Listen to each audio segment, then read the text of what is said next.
Hienoa, Tomi Rausta mun nimi ja tervetuloa myös mun puolesta. Nopea esittäytyminen. Eli yli 20 vuotta bisneksessä, aikoinaan työllistyin vuosituhannen vaihteessa, kun internet oli vielä nuori ja puhuttiin uusmediasta. Siitä asti oikeastaan internet ja digitalisaatio on ollut tavalla tai toisella mun urana mukana. Toinen iso tekijä tavallaan ollut design thinking, jota mä tänäänkin oikeastaan sovellan vähän tässä mun presentaatiossa. Ja kansainvälisessä liiketoiminnassa oikeastaan ollut koko urani. Ja Jenkkeihin liittyen niin 2005 eka kertaa ollut sinne tekemisissä ja myymässä USA-markkinoille. Siitä asti oikeastaan ollut USA-markkinoiden ja amerikkalaisten kanssa tekemisissä. Ja myöhemmässä vaiheessa muun muassa oli 4 vuotta Business Finlandin USA-vetäjänä. Ja konsulttina toiminut myös. Eli oikeastaan niin kuin aika selkeä kuva, mitkä ne tyypilliset haasteet, mitä suomalaiset yritykset kohtaa, kun ne USA-markkinoille on menossa. Ja koko luokka on ollut startupeista isompiin korporaatioihin, eli oikeastaan niin kuin koko se kirjo. Tuossa alla noin 3 palluraa, niin muistan, kun noita vuosituhannen vaihteessa ekaa kertaa piirreiltiin, ja toihan nyt aika pitkälti, jos miettii vaikka mistä Aalto-yliopisto syntynyt, niin noihan bisneksen designin ja tekin yhdistäminen, mutta mulla on aina ollut business-tulokulma, että on ylin pallon vahvin noista, mutta noiden ympärillä pyörin oikeastaan koko urani. Accelerandosta vai ihan nopeasti, ollaan suomalainen konsulttiyritys, noin 10 henkeä, toimitaan Helsingissä ja tarjotaan palvelua oikeastaan koko yrityksen elinkaaren vaiheisiin. Meidän founderi toimii itsekin aktiivisena riskisijoittajana VC:nä, eli oikeastaan sieltä rahan nostamisesta, hakemisesta, myös julkisesta rahoituksesta, jos pitch deckia täytyy kiillottaa niin poispäin, niin kasvuun. Mun oma rooli on tosiaan kasvu, eritoten kansainvälinen kasvu. Ja löytyy myös henkilöitä sitten, jotka auttaa exit-suunnitelmien toteuttamisessa. Tuossa muutama luku meistä, eli ollaan aika estabilisoitunut toimijamarkkinaan niin sanotusti. Okei, mutta sitten asiaan. USA-päivän teemana. Ja tässä vaiheessa mä pyydän anteeksi, mun slaidit on englanniksi. Mä jossain vaiheessa yritin pyöritellä 2 eri kieliversiota ja totesin sen aika hankalaksi. Ja suurimmaksi osaksi joudun myös englanniksi presentoimaan, niin puhun suomea, mutta slaidit on englanniksi, pahoittelut siitä. Eli miksi USA ja miksi nyt? No yksi konkreettinen tai Suomessa hyvin valittu seikka on jo 2 vuotta vanha, mutta Venäjän kauppa on loppu kuin seinään ja ei ole mitään näköpiirissä, että se tulisi palaamaan enää toviin. Eli se kortti niin kuin, tai se ikkuna ainakin toistaiseksi suljettu. Toisaalta Kiinassa kasvavat markkinariskit, Taiwanin tilanne ja jos esimerkiksi USA ja Kiinan suhteet menisivät niin huonoksi, että sinne tulisi jotain kauppapakotteita, niin suomalaiset yritykset joutuisivat siinä vaiheessa kyllä valitsemaan sit puolensa välttääkseen joutumasta esimerkiksi USA-pakotelistoille. No sitten paljon puhutaan niin kuin tuosta hankintaketjun riskien hallinnasta, eli no se toisaalta liittyy vähän tuon Kiinan riskiinkin myös, mutta paljon puhuttu siitä, että ei voida olla niin kuin liikaa yksin toimijoiden varassa hankintaketjussa, mikä kävi tuossa chippipulassa hyvin esiin. Mutta sama asiahan pääsee markkinoihin. Jos on täysin riippuvainen yhdestä markkinasta, olko nyt sitten vaikka kotimarkkina Suomi, niin se tietenkin lisää riskiä. Suomi on nyt ajautumassa taantumaan, Eurooppa on jo heräämässä ja USAssa itse asiassa porskutetaan aika lujaa. Toi jo eiliseltä toi quote, minkä mä tuohon huomasin, niin linkkarissa huomasin, oli USAn lähetystössä aloittanut uusi talousasioihin erikoistunut konsuli ja hänen quotinsa eiliseltä LinkedInissä. Eli USA-markkina säännönmukaisesti tähän mennessä aina toipunut isommista markkinahäiriöistä aina ensimmäiseksi. No sitten NATO tietenkin ja NATO-jäsenyys avannut Suomelle uusia ovia sen puolustuspuolelle eritoten, mutta toisaalta myös kyllä USA-laiset, kun katsoo omia hankintaketjuja, niin se, että me ollaan NATOn sateenvarjon alla, niin vähentää riskejä heidän näkökulmasta. Että kyllä se on selkeästi parantanut mahdollisuuksia suomalaisille yrityksille myös siinä mielessä. No sitten yksi iso trendi Jenkeissä, puhutaan sitä nyt sitten nearshoringina tai deglobalisaationa, eli hekin pyrkivät niitä hankintaketjujaan ottamaan paremmin omaan haltuun ja tuomaan sitä tuotantoa takaisin USAhan. Siellä on valtavat tukipaketit tätä varten. Ja sehän on oikeastaan se kehitys, mitä Suomessa tapahtui jo 20 vuotta sitten, eli meidän teollisuus on sangen automatisoitu, sangen kehittynyttä. Ja ne on nyt just niitä ratkaisuja, mitä kysytään USAssa tällä hetkellä. Perinteisesti se niin kuin tuotanto, joka sieltä karkasi sinne Kiinaan, oli tosi työvoimavaltaista. Mutta nyt jos se tuo sitä takaisin, niin se ei välttämättä ole niin työvoimavaltaista, vaan siinä haetaan automatisaatioratkaisuja, missä Suomella on paljon tarjottavaa. Puhumattakaan sitten Green Dealista, mulla sitä ei nyt tässä slaidissa ole, mutta sehän on vihreä siirtymä myös USAssa, ja siellä on valtavat tukiaiset, ainakin nykyhallinnossa saa sitten nähdä, mikä on tilanne vaalien jälkeen. Ja toisaalta USA-markkina on maailman kilpailumarkkina, isoin kuluttajamarkkina, kaikki uudet ilmiöt tulee aina sinne, eli se on loistava näköalapaikka seurata markkinan pysyä kehityksen kärjessä, jos on vähänkään kasvuhalu. No sitten USA, yksi perusteesi on se, että se ei ole maa, se on maan osa, eli sitä ei missään nimessä pidä käsitellä yhtenä maana. Ja tämä on tällainen perinteinen esimerkki, eli yksittäiset USA:n osavaltiot ja niiden BKT verrattuna kokonaisten valtioiden BKT. Tuo oikealla nähdään, että Suomi taitaa olla Connecticutin kokoinen kansantalous. Ja no, kaikki tietää, että Kalifornia on se maailman 5. vai 6. suuri kansantalous olisi, jos se olisi itsenäinen valtio. Mutta esimerkiksi Texasin bruttokansantuote on saman kokoinen kuin koko Kanadan. Tai New Yorkin osavaltio niin vastaa Etelä-Korea. Eli markkinaa kyllä riittää suomalaisille. Ja nimenomaan tässä ehkä pääviesti, eli kannattaa miettiä, mistä yhdestä maasta lähtee liikkeelle, eikä niinkään koko Yhdysvalloista. Okei, sitten vähän metodologiaa tähän, niin kuin se mun tulokulma USA-markkinoihin, oikeastaan kaikkiin markkinoihin. Tämä on sinänsä markkina-agnostinen, mutta tänään puhutaan USA-kontekstissa. Ja taustalla on vahvasti Lean Startupin lanseeraama, tai tunnetuksi tekemä, ei välttämättä lanseeraama, niin Build, Measure, Learn. Eli ketterästi pyritään koko ajan oppimaan. Eli mietitään, mitä me ei ymmärretä, mitä me ei tiedetä. Sitten mietitään, miten se tieto hankitaan, tarvitseeko jotain testejä. Esimerkiksi loppukäyttäjillä kaikki tietää MVP-käsitteen. Tehdään MVP, jolla saadaan testattua ne olennaisimmat tuotteen osiot markkinalla ja kerättyä feedbackia. Ja sitä kautta koko ajan tavallaan se markkinaymmärrys kasvaa ja muuttuu maturimmiksi. Eli tämä iteraatiot ja sprintit olennainen osa tätä ajattelua. Tämä on itse asiassa Steve Blank-nimisen herran lanseeraama käsitys. Tämä on uusien yritysten elinkaaresta, mutta tämä on täysin sovellettavissa uusiin markkinoihin. Eli kun vaikka teillä olisi erittäin kypsä tuote kotimarkkinoilla, Euroopan markkinoilla, Saksassa, Ranskassa, mutta joutuu kuitenkin käymään sen asiakasprosessin läpi, kun menee uudelle markkinalle, etenkin niin isolle markkinalle kuin USA:ssa. No tuo Customer Discovery, se nyt viittaa siihen, jos on startuppi, niin se, no itse asiassa otan tuossa seuraavan slaidin. Tämä on ehkä teille tuttuja termiä tuolta startup-puolelta, mutta tämä toimii, kuten sanoin, niin markkinoille menoon täydellisesti myös. Eli Problem Solution Fit, todennäköisesti teillä on se olemassa.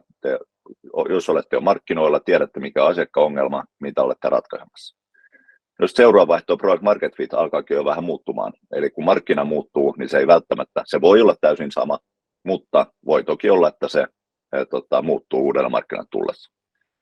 Esimerkiksi jos Saksassa saatetaan jotain tuotetta myydä vahvasti kustannussäästökärjellä, niin voi ollakin, että se USA-markkinoilla se triggeri onkin vaikka turvallisuus tai tietoturva, joku. Eli mikä on se resonoiva viesti, niin se täytyy löytää uudestaan. Ja se iteratiivisesti asiakaskohtaamisessa ymmärrys se, että mikä on se tämän tuotteen isoin arvo ja myyntiargumentti tällä markkinoilla. No sitten ennakkomainonnassakin puhuttiin tästä product market fit versus go to market fit. Tuo go to market fit on oikeastaan, että miten myydään. Et sitten kun ymmärrys se, että tämä on se meidän tuote, tätä lähdetään nyt myymään, niin seuraava kysymys tietenkin, miten löydetään asiakkaat, koko markkinointi, miten niitä ajetaan siihen myyntiputkeen, miten myynti tehdään mahdollisimman tehokkaasti. Kun tuohon tulee tuo iso vesi väliin, niin itse asiassa myynnin kulu on aika merkittävä tekijä, joka pitää ottaa huomioon. Että myös se myynti on efektiivistä, eikä niitä katteita tuhota sillä, että täytyy esimerkiksi käydä sanotaan 3 hengen tiimiä asentamassa asiakkaalle jotain joka kerta. Toi viimeisin osa, tuo company building, mä en siitä tänään puhu. Mun mielestä se on ehkä se niin kuin triviaalein, helpoin osa, eli miten perustetaan yritys, pankkitilit, kaikki nämä, niin toki tuntuu ehkä hankalalta ja uusi ympäristö voi olla vaikeaa, mutta siihen löytyy palveluita. Ne on kuitenkin, no ihan samalla tavalla kuitenkin kuin Suomessa, ne on aika suoraviivaisia toimenpiteitä. Eli mä en siitä, tänään meillä ei aika anna myöten, niin en siitä puhu sen enempää. Olennaista näissä, mikä mä puhun näistä sprinteistä jo, niin on se, eli täytyy olla joku hypoteesi, millä lähtee liikkeelle. Jos lähtee täysin avoimin mielin, niin se ei oikeastaan se tieto ei tartu mihinkään. Eli tämä quote, mikä tässä on startuppeja varten, mutta mä oon todellakin vastaan, että market entry, niin aivan sama toimii. Eli kun on liiketoimintamalli, tästä on ehkä tunnetuin esitys siitä, eli Bismode Canvas, niin kun startuppi menee uudelle markkinalle, niin tuo oikea puoli siitä korostuu, eli ymmärtää sitä asiakkaan-ongelmaa ja sitä tuotetta. Mutta kun mennään uudelle markkinalle, eritoten USA, täytyy tuo vasen puoli myös, eli miten se toimitetaan, kaikki nämä ottaa myös huomioon. Ja siitä tehdä tiettyjä hypoteeseja, joita sitten lähtee validoimaan. Ja tämä on niin kuin se mun ajattelun ydin on kuitenkin se, että paras kilpailuetu tulee siitä, että tuntee sen asiakkaan mahdollisimman hyvin. Okei, kilpailuetua voidaan saada myös siellä tuotantopuolella, ja suomalaiset on siinä aika hyviä. Tehdään mahdollisimman tehokkaasti, jota kautta saadaan halpaa kustannussäästöä, niin kuin halvemmat yksikkökustannukset. Mutta kaikkein tärkein kilpailuetu on kuitenkin se asiakkaan tunteminen. Ja siihen tämä ajattelu ja go-to-market perustuu. Mä oon kärjistänyt, kärjistetysti kaksi ääriesimerkkiä siitä, että miten sitä lähdetään tekemään. Toinen, kaikki ehkä tietää tuo oikeassa reunassa Goes11, niin henkilöitä, jotka puhuu kaikille joka paikassa, koko ajan hakee sitä tietoa, on sosiaalisia ja hakee sitä ymmärrystä niin kuin jatkuvia kontakteja kautta.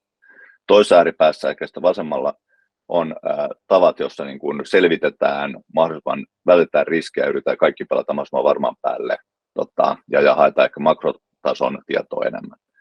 Ja nämä molemmat tarvitaan ehkä mun pääviesti. Usein kun mä puhun tuorempien yritysten kanssa, niin mä käyn myös siellä keskustelun läpi niiden perustajia niin, että kumpaa ne edustaa ja mikä on niin kuin heidän henkilökohtainen tulokulma, koska se määrittelee ihan hirveästi sitä yrityksen tapaa myös mennä markkinoille. Mutta tuossa oikeassa reunassa on myös se riski, että sellainen cowboy-tyyppinen, eli se ei tartu mihinkään se tieto, sitä ei saada organisaatio-osaamiseksi, sitä ei saada valutettua sen tuotekehitykseen, markkinointiin, myyntiin mahdollisimman tehokkaasti. Tästä on tämmöinen taulukko olemassa, mä käytän ihan nopeasti läpi. Vasemmalla reunalla on se niin kuin asiakaskontaktien määrä, kuinka paljon sitä customer discoverya tehdään, ja sitten vaaka-akselilla taas on se, että nämä etukäteen tehdyt hypoteesit, kuinka vahvat ne on. Jos mä otan tuon vasemman alanurkan, että jos ei ole mitään hypoteeseja ja ei jutella asiakkaiden kanssa, niin siis silloin se leijuu ilmassa koko on sitten tuotekehitystä markkinoille meno. Ei ole niin kuin mitään ideaa, mihin mennään. Mutta sitten toisaalta, jos ei ole mitään niin kuin ennakkohypoteesia eikä mitään, mitä ollaan validoimassa, eli toi vaan se ylänurkka, niin silloinhan saadaan niin kuin asiakkailta saadaan pitkä lista toiveita, mutta ne ei välttämättä tartu mihinkään. Miten ne priorisoidaan, mikä näistä on tärkeä ja niin poispäin. Jos taas on tämä oikea alanurkka on vahva niin kuin hypoteesi, näin tämä tulee menee, mutta sitä ei validoida asiakkaalla, niin silloinhan se on täysin uskoon perustuva. On niin mielipiteitä, mutta ei mitään tietoa. Eli tärkeää on, että on joku hypoteesi, näin tämä toimii, ja jos olette jollain markkinalla, esimerkiksi Ruotsin markkinalla, vaikka näin tämä on täällä toiminut, kokeillaan, toimiiko tämä sama systeemi USA-markkinalla, ja validoidaan se. Jos ei, niin opitaan ja muokataan sen mukaisesti. Paljon työkaluja, miten käydä sitä keskustelua ja analysoida sitä asiakastarvetta. Mä en mene näihin, tämä on tässä vaan niin kuin sana cloudina, meillä ei aikaa. Mutta olennaista, ja mä väitän, että yhdelläkään suomalaisella firmalla se ei jää siitä kiinni, etteikö sitä niin kuin verkostoa saisi jostain nurkasta kiinni, sitä narunpäätä jostain kiinni ja lähteä laajentamaan niitä verkostoja USA-markkinoilla. Totta kai henkilökohtaisia verkostoja on, jos ne puuttuu. Meillä on virallinen Suomi Team Finland, siis Team Finland, eli Business Finland ja ulkoministeriö, he auttaa. Itse asiassa lähimmistä elikeskuksista pääsee jo liikkeelle. Select USA on sitten niin USA:n Invest In-toiminto, ja jokaisella itse asiassa osavaltiolla on myös oma tällainen, ja isommilla counteilla myös. Eli siellä on toimistot, kenen tehtävä on sitä auttaa taas tulla sinne markkinoille. Erilaiset messut on edelleen täysin validi paikka lähtee hakemaan sitä markkinavalidaatiota. Se on hyvä, koska siellä on asiakkaat, mutta siellä on myös kilpailija. Se on aivan loistava paikka tehdä myös kilpailija-analyysi. Me ehkä mennään näitä kaikkia tässä luen ajan puutteen vuoksi. Sitten on tietenkin palveluntarjoajia, kuten esimerkiksi minä, Anne ja muita, kenellä on ne verkostot. Me tietenkin, munkin business perustuu hyvin pitkälti niin verkostoihin USA:ssa niiden hyödyntämiseen asiakkaiden eduksi. Yes. Tästä vaan tämmöinen nopea esimerkki. Tämä on ehkä enemmän niitä henkilöitä, jotka oli siinä sen kaavin oikeassa reunassa, jotka tykkää puhua ja hakea henkilökohtaisesti sitä kokemusta sieltä markkinoilta. Mutta yhden viikon hyvin suunniteltu matka niin saa jo valtavasti markkinainformaatiota, asiakasinformaatiota. Eli tekee sut hyvin kalenteroidun, etukäteen kalenteroidun matkan, ja toi hyvin suunniteltu tarkoittaa myös sellainen hypoteesit mielessä, mitä lähtee validoimaan. Menisikö se näin, ja lähtee testaamaan sitä asiakkaiden, ja kaikki ne pääsee keskustelemaan, niin testaamaan, meneekö se näin, ja oppimaan. Ja tuossa nyt niin kuin arviokustannukset, ei tuo mikään valtava kustannus ole, ja takaan, että yhdessä viikossa saa jo aivan eri näkemyksiä siitä markkinasta. No sitten ihan muutama sana nopeasti, aika rientää, niin sitten se itse koko markkinan ymmärtäminen. Eli tuossa äsken puhuttiin enemmän se niin kuin yksittäisessä asiakasymmärryksen rakentamisesta, mutta toki siitä markkinasta täytyy sitten, siellä on paljon reunaehtoja. Eli mä itse asiassa haen nyt ehkä tämän kuvan tästä näin, tähän hätään. Eli se liiketoimintamallihan on tuossa keskiössä, niin on markkinalla sitten paljon tekijöitä, jotka pitää ottaa huomioon. En sano, että nämä kaikki, mitä tämä löytyy siis tuosta Business Model Generation-kirjasta, en sano, että nämä kaikki asiat täytyisi ottaa huomioon, mutta aika hyvä semmoinen niin kuin to-do-lista, checklisti, mitä kannattaa pohtia sen oman liiketoiminnan ympärillä, mitä ne vaikuttaa, onko niillä vaikuttavuutta, kenties riskianalyysiä, niin poispäin. Anteeksi, mä vähän poukkoilen, että oli vähän eri järjestys, kun mä muistin tätä slide deckin. Mutta itse markkinasta, tämähän me käytiin jo läpi, eli siis niin kuin kysyntää ja talouden koko, niin siitä ei jää kiinni ainakaan. Tässä on yksi tapa katsoa USA:n markkinan kokonaisuutena, eli noi kuvastaa nuo piikit sitä, että missä se bruttokansantuote siellä Jenkeissä tehdään. Kuten nähdään, niin tuonne itärannikolle, länsirannikolle aika vahvasti keskittyy. Texasissa omansa ja sitten Midwest. Tuossa keskellä on aika alue, missä vähemmän tapahtuu. Tämä voi olla esimerkiksi yksi niin kuin trigger, jos mietitte, millä markkinoilla mennä. Mutta kuten sanottu, niin jokainen osavaltiosta kyllä riittää niin kuin itsessään markkinaa suomalaisille yrityksille ihan tarpeeksi. Mä puhun kohta muutaman sanan kulttuurista seikoista, niin tämä on vain yksi näkymä eri väestöryhmiin ja etniseen rakenteeseen USA:ssa. Eli tämäkin korostaa sitä, että se ei ole missään nimessä yksi maa, vaan manner ja hyvin erilaisia kulttuurisia alueita myös, jotka riippuen teidän tuotteesta sitten saattaa olla vaikuttava tekijä myös. Tämän markkina-analysointiin on useita eri työkaluja myös, vähän samalla tavalla kuin oli sen asiakasymmärryksen rakentamiseen, myös markkinaymmärrykseen. Tässä on muutamia listattu, en näitä käy sen tarkemmin läpi. Ehkä nopeasti vaan tuo Porterin Five Forces tuossa vasemmassa reunassa, niin muistaakseni lanseerattu 70-luvun lopulla. Eli nämä on aika estabilisoituneita tapoja, ja toki koko ajan tulee jotain uusia. Yksi, minkä tuo ehkä olisi voinut lisätä, on tuo Blue Ocean Strategy. Hyvä tapa myös tehdä sitä kilpa-analyysiä ja pohtia, missä voisi olla se oma tulokulma markkinoilla. Tämän mä äsken näytinkin. Eli testari, eli tämä on se, mitä te voitte tehdä kotona. Ja jos vaikka tekisi tuommoisen viikon matkan, niin tämä on se etukäteen käydä esimerkiksi tämän listan läpi asioita, mitkä te jo tiedätte, mitä pitää ottaa selvää. Ja kuten tiedämme, internet on ehtymätön lähde asioiden läpi käyntiin. Nyt mä oon vähän huolissani ajasta, Anne. Mulla on muutama slaidi tästä kulttuurisesta puolesta vielä, mutta meillä varttia vailla loppu, musta tuntuu, että täytyy jättää sulle aikaa. Mä puhun vain nopeasti. Ota aikasi ja mä vauhditan sitten omaa puhenopeutta. Mä oon hyvä siinä. Okei, no niin, hyvä. Mä käyn nopeasti. Mutta pointti, eli tässä sekä asiakasymmärryksessä että myös sitten markkinaymmärryksessä, niin hypoteesi, niiden validointi ja loppuvaiheessa niin oikea reuna on validoitu, eli se asiakasymmärryspuoli ja vasen reuna, joka on myös sitten se, miten se arvo toimitetaan asiakkaalle, on se sitten palvelu tai tuote, miten se koko tuotantoketju siitä, että se on asiakkaalla, niin toteutuu. Eli molemmat puolet on todella tärkeää ottaa huomioon. No, kaikissa uusissa markkinoissa, etenkin USA, missä eikä vähän isompi etäisyys, niin voi siellä delivery-puolella tulla yllätyksiä. Ja yksi, mitä mä aina korostan myös mun asiakkaille, on se, että niin sanotut vaihtokustannukset kannattaa ottaa huomioon. Eli Suomessa, jos tulee joku uusi, sanotaan vaikka työtapoja parantava metodi tai uusi tuote, vaikka softatuote, joka parantaa jotain tapaa tehdä asiaa, niin jos sulla on 100 hengen organisaatio, se käyttöönotto ja koulutus on aivan eri asia kuin jos on 10 000 ihmisen organisaatio.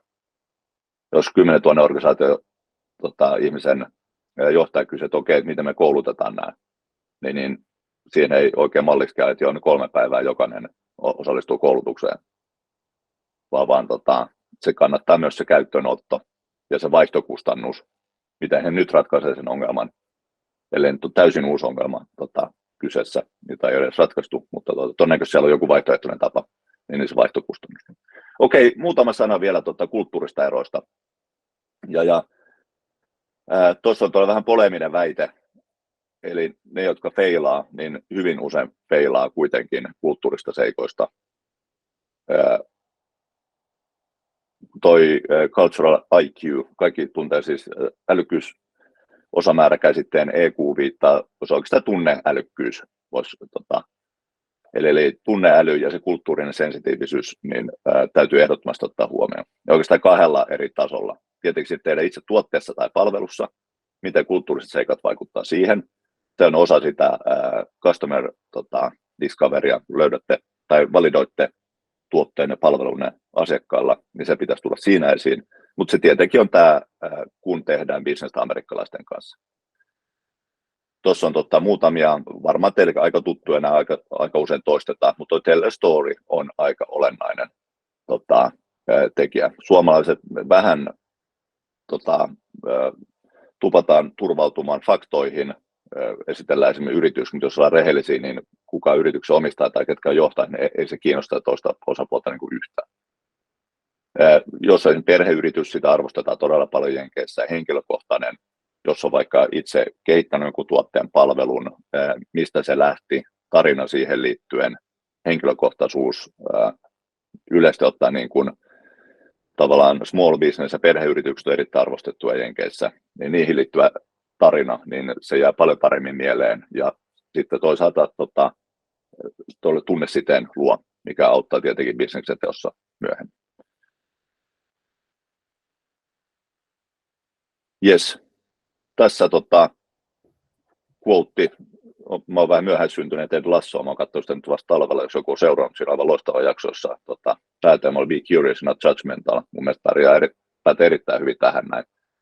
Ja me suomalaiset, me oletetaan, että me tunnetaan USA-markkina TV-sarjojen perusteella, leffojen perusteella, mutta kulttuurisia eroja kyllä löytyy, eli avoimen mielin, eikä missään nimessä tuomitsevasti, että onpas tämä nyt kummallinen tapa tai jotain. Jokaisella maalla ja alueella omat tapansa. Yes. Tuossa lyhyt yhteenveto vielä.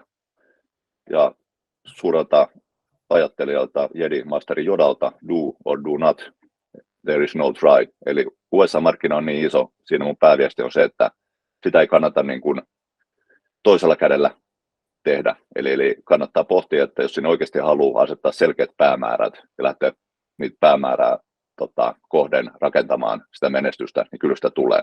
Mutta jos lähtee, anteeksi nyt, jos täällä on olympiatason urheilijoita, mutta jos vähän lähtee niin kuin kokeilemaan olympialaisiin, niin ei sitä kyllä sitä voittoa tule. Eli selkeä päämäärä ja rohkeasti sitä kohden, niin tulosta myös tulee. Kiitos. Tässä oli mun epistolaani. Kiitos Tomi, valtavan hyvä pohjustus tuohon jenkkimarkkinaan ja valtavan hyviä tärkeitä työkaluja ylipäätään minne tahansa markkinalle mennessä. Lähdetään ensimmäisenä liikkeelle siitä, että jos haluatte, niin voitte buukata meidän kanssa vielä oman sessionne, koska kaikkia asioita ei tässä nyt ehditä käymään läpi. Skannatkaa tuosta kameralla QR-koodi, niin se vie kalenteriin ja pääsette sieltä 30 minsaa varaamaan suoraan. Mutta sillä välin nyt kun kaivelette niitä kameroita esille, mä linkkaan vielä tuonne chattipuolelle ton samaan. Jos ette halua tuota kautta mennä, niin pääsette suoraan tuon linkin kautta. Hyvä. Mä tulen Vuorelta. Me ollaan kansainvälistävä digimarkkinointitoimisto. Me halutaan ajatella asioita vähän isommin, mutta silti meidän pitää lähteä tekemään asioita systemaattisesti ja järjestelmällisesti. Ja siihen meillä on oma prosessi, mikä on aika yllättävänkin. Mä näin eilen ensimmäistä kertaa noin Tomin slaidit tuossa, niin hienosti ollaan kyllä niin kuin synkassa sen prosessin suhteen, että mitä pitää tehdä ja käytetään siinä sitten käytännössä digimarkkinoinnin keinoja, digimarkkinoinnin työkaluja, jotta siihen päästään siihen dataan kiinni.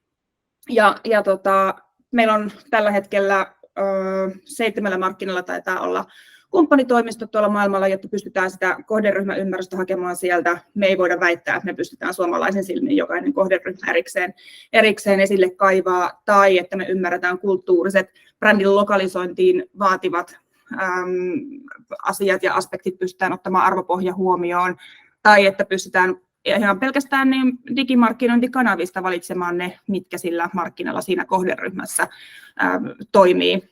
Vaikka kuinka hyviä ja osaavia ihmisiä porukassa olisikin, niin se lokaali ymmärrys on kuitenkin siellä tärkeänä. Mä olen Vuoren toimitusjohtaja, yksi pääomistajista, ja Growth Advisor on ehkä se, mitä mä tykkään ehkä eniten käyttää, koska kaikki, mitä me tehdään Vuorella, liittyy siihen kasvuun. Mitään ei voida tehdä irrallaan siihen kasvuun ja liiketoiminnan mittaristoon liitettynä, vaan kaiken pitää olla suhteessa siihen, minkälainen mittaristo, minkälainen tavoiteasetanta milläkin markkinalla tai sillä liiketoiminnalla itsessään on. Kun puhutaan market entrystä, niin voidaan puhua myöskin ei pelkästään geografisesta market entrystä, vaan uuden markkinan ottamisesta omalla vanhalla markkinalla, uudella tuotteella tai uudella kohderyhmällä. Mutta tausta on softamaailmassa, toi iskun keikka oli fyysiseen maailmaan tommonen käynti, 3 eri vientimarkkinaa tehtiin siellä ja paljon oppeja Kazakstanista, Norjaan ja Iranista, Puolaan ja kaikkea siltä väliltä. Ja meidän yhteinen historia Tomin kanssa sitten ulottuu tuonne Finprolle, josta toisemme tunnemme ja siellä kansainvälistymiskonsulttina. Paljon eri rooleja myöskin markkinointitoimistossa. Ja ehkä pitää mainita vielä tuo Gapsin just ennen Vuoren keikkaa kasvutarina 7 miljoonasta 14 miljoonaa ja avattiin Ruotsin markkinaa siellä, ei Jenkkilää, mutta Ruotsin markkinaa. Sitten pitää sanoa aina ettei unohdu, ettei jouduta näihin Sanna Marin keskusteluihin, että ai sä oot S-Marketin kassa, niin on minäkin ollut Korpelan puutarhassa joskus tomaatteja poimimassa, että ei unohda sitä, mistä ollaan tultu.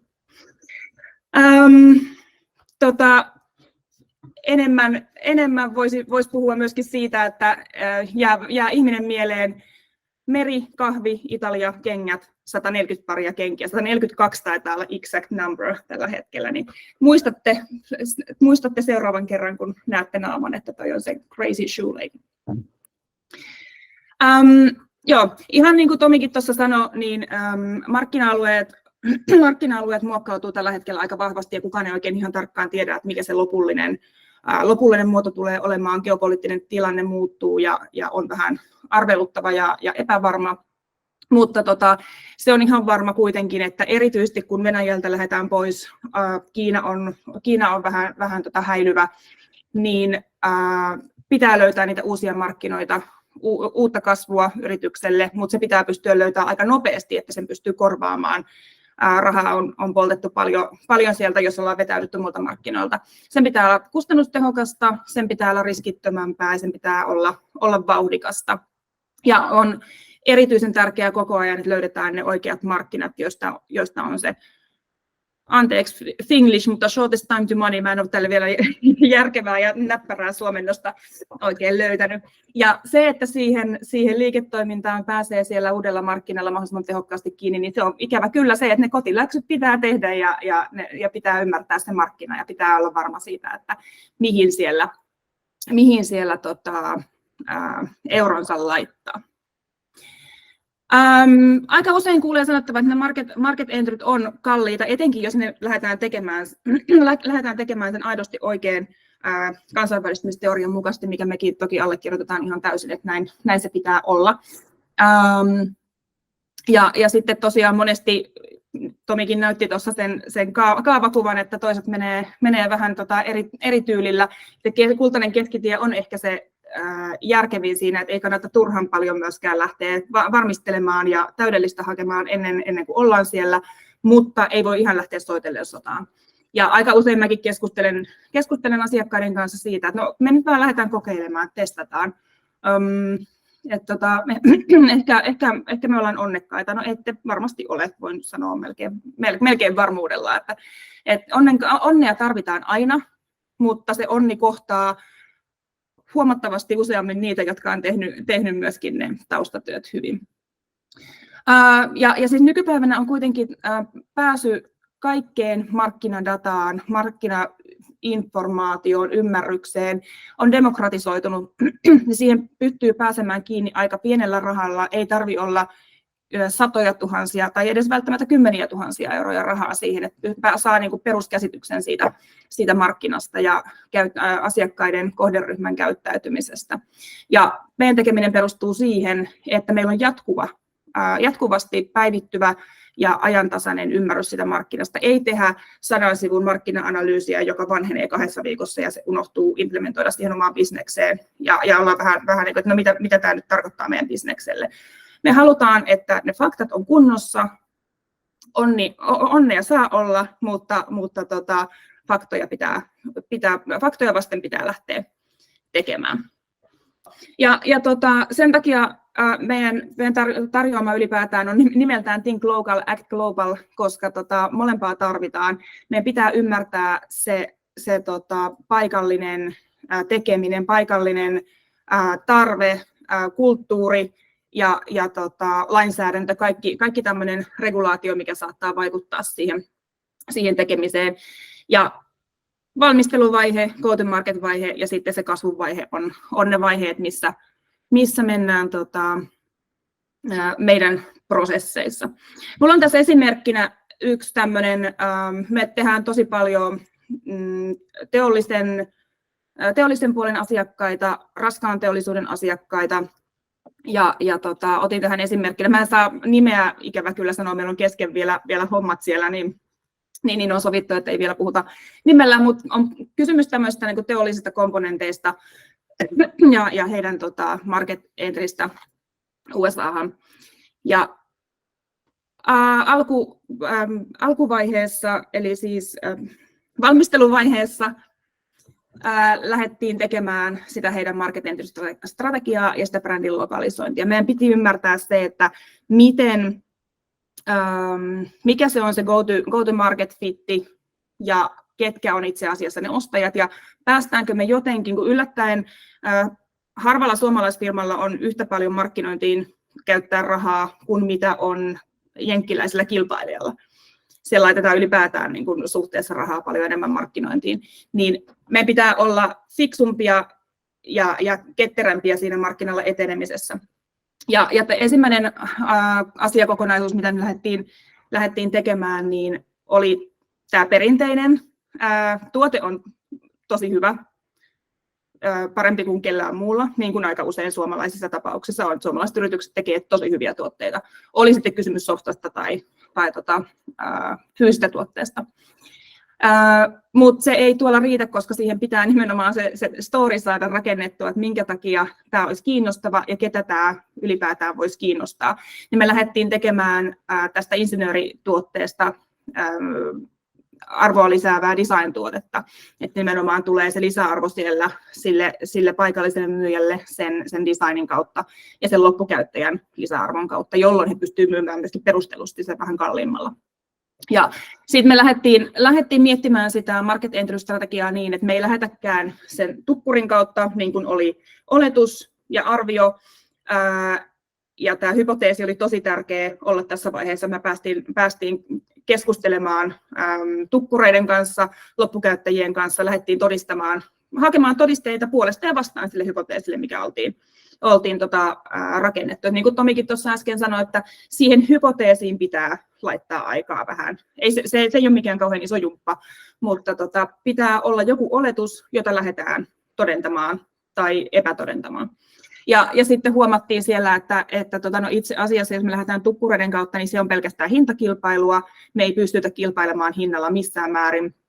Ja mietittiin, että mikä on se reitti sille markkinalle. Ja huomattiin, että ylipäätään, että tämä päätyy todennäköisemmin sinne tuotteisiin. Se oli siis ulkoinen komponentti, mikä näkyy siinä tuotteessa ulospäin. Niin mentiinkin sinne designereiden, tuotesuunnittelijoiden kautta, jotta he osaa piirtää sen siihen suunnitelmaan. Näitä tämmöisiä esimerkkejä on itse asiassa mun Finpro-historiassakin muutamia sellaisia, että jos suunnittelija ei piirrä sitä tiettyä asiaa siihen tiettyyn laitteeseen tai veneeseen tai autoon, niin se ei koskaan päädy sinne tuotantoon. Ja tässä tämä ei ollut ihan niin selkeä keissi, mutta tässä lähdettiin kuitenkin varmistamaan sitä, että suunnittelijat on tietoisia asioista ja sitten lähdettiin sen kautta validoimaan sitä brändiä, että no okei, tämä brändi toimii suomalaiselle insinöörille, suomalaiselle tukkurille ja sisäänostajalle, mutta se ei missään nimessä toimi jenkkiläiselle tuotesuunnittelijalle, tuotedesignerille. Ja sitten kun me pystyttiin lähteä katsomaan sitä, no mitkä ne meidän pääkohderyhmät siellä on ja hypoteesit heille, niin pystyttiin löytämään ne kanavat, että mistä me saadaan kiinni ne designerit. Siellä on erilaisia ryhmiä, siellä on tapahtumia, siellä on keskustelualustoja. Sen sijaan, että tehtiin siihen saakka, heillä oli tehty pelkästään LinkedIn mainontaa näille jälleenmyyjille ja tukkureille, mikä ei ollut oikein tuottanut tulosta. Toki myöskään sitä viestiä ja sitä brändiä ei ollut siinä kohtaa testattu. Todettiin vaan, että lähdetään sillä samalla, mutta nämä laitettiin uusiksi. Sitten pitää olla määritelty, mistä me haluttaisiin, mitä kautta me haluttaisiin niitä liidejä saada, minkälaiset metriikat sinne luodaan. Ja sen kautta huomattiin sitten se, että meidän pitää päästä puhumaan sitä designista, meidän pitää päästä perustelemaan se lisäarvo sen kautta. Meillä pitää olla suunnitteluohjelmassa, kirjastoissa, ohjelmissa nämä komponentit mukana, jotta suunnittelijat pystyvät ne sinne suunnitella ja sitä kautta päätyä myöskin sitten tuonne kilpailutuksiin ja heidän spekseihin. Eli käytännössä tehtiin siis, jos mä puhun markkinoinnin näkökulmasta, niin LinkedInistä siirryttiin Pinterestiin aika vahvasti, koska haluttiin tuoda myöskin sitä visuaalisuutta mukaan. Mikään ei ole koskaan mustavalkoista, että mitään kanavaa ei sikäli suoraan jätetä pois. Ei mennä tähän brändin jalkauttamiseen sen tarkemmin. Tässä kohtaa aika meinaa loppua, mutta tärkeä vaihe. Sitten se varsinainen market entry vaihe, jossa lähdettiin katsomaan, että mitä kautta, minkälaisilla platformeilla, markkinoinnin työkaluilla, nyt puhun niin kuin markkinoijan näkökulmasta, ja minkälaisilla kampanjarakenteilla, minkälaisilla funneleilla, ja ihan jo pelkästään vaikka niin kuin, kampanjasivuston hostaus. Se on monessa maanosassa pitää hoitaa vähän lähempänä, että ei voi Suomesta käsin esimerkiksi hostata. Asiassa ehkä vielä tärkeämpää kuin tuolla. Mutta siis tässä oli pääpointtina se, että eri viesti designereille, insinööreille, tukkureille ja heidät kaikki tavoitettiin eri kanavista. Ei, samoja kanaviakin toki oli, mutta pääosissa oli aika erityyppisiä kanavia. Ja sitten lähdettiin sitä bränditarinaa jalkauttamaan niin, että se ei ole pelkästään yksittäinen mainos, vaan sen pitää sen tarinan laajentua myöskin sen markkinoinnin kautta. Et ensin lähdetään aina tekemään sitä tietoisuuden nostamista, että tämmöinen asia ylipäätään on olemassa tämmöiseen kokonaisuuteen liittyen, eikä puhuta pitkään aikaa vielä siitä tuotteesta, mistä me haluttaisiin suomalaiset tosi helposti puhua. Ja nyt kun mä puhun tästä kohderyhmäajattelusta, ja Tomikin puhuu niin kuin geografisesta näkökulmasta sitä paljon, mutta me katsotaan sitä monesti niin, että me pystytään isolla markkinalla ottamaan kohderyhmä, ottamatta kantaa, mistä se löytyy, niin me pystytään laajentamaan sitä huomattavasti paremmin kuin mitä esimerkiksi Suomessa. Suomessa on niin paljon vähän ihmisiä, että me ei pystytä käyttämään kohderyhmätekemistä niin vahvasti. Ja sen takia me unohdetaan, että en halua sanoa, että me oltaisiin siinä huonoja, mutta me unohdetaan se tosi helposti ja me ei haluta laittaa siihen rahaa, vaikka se on elintärkeää silloin, kun lähdetään tuonne maailmalle, missä kilpaillaan isoja budjetteja vastaan siitä näkyvyydestä. Ja nyt me ollaan tämän asiakkaan kanssa tässä vaiheessa, että ollaan lähdetty tosiaan miettimään vahvasti sitä, että miten me saadaan ne liidit sieltä ulos, miten me saadaan varmistettua se, että siitä muuttuvasta ottokäyttäytymistä koko ajan saadaan ammennettua oikeat asiat siihen markkinatutkimukseen, markkina-analyysiin, markkinatekemiseen, myyntiin. Se kaikki tekeminen ja info, mitä kootaan sieltä digimarkkinointikanavista, tapahtumista, asiakastapaamisesta, pitäisi hyödyntää liiketoiminnan kehittämiseen tai tuotekehittämiseen. Me kutsutaan tätä dynaamiseksi markkinatutkimukseksi, eli ei tehdä erikseen markkina-analyysiä tai markkinatutkimusta, vaan hyödynnetään sitä ja rikastetaan sitä koko ajan matkan varrella. Tässä on esimerkityksiä tiimistä. Yleensä nämä vaiheet hoitaa paikallinen kumppani. Tämä saattaa olla mukana paikallinen luova tekijä, että varmistetaan se, että se sisältö on sellaista, mikä houkuttelee sitä paikallista asiakasta. Ja täältä sitten analysoidaan sitä markkinasta saatavaa dataa. Hengästykseen asti yritin kiihdyttää tahtia niin paljon kuin kehtasin. Tuossa on vielä toi koodi, mistä voi buukata tapaamisia. Hirveästi sataa sydämiä täällä. Kiitos. Mä tulkitsen sen, että sisällöstä pidettiin, ja mä tulkitsen sen toivottavasti niin, että monen kanssa voidaan jatkaa keskustelua. Ihanaa perjantaita. Mulla ihan aurinko paistaa silmiin täällä, mikä on exceptional, ja lähdetään nauttimaan viikonlopusta. Kiitos kaikille. Kiitos paljon kaikille osallistujille.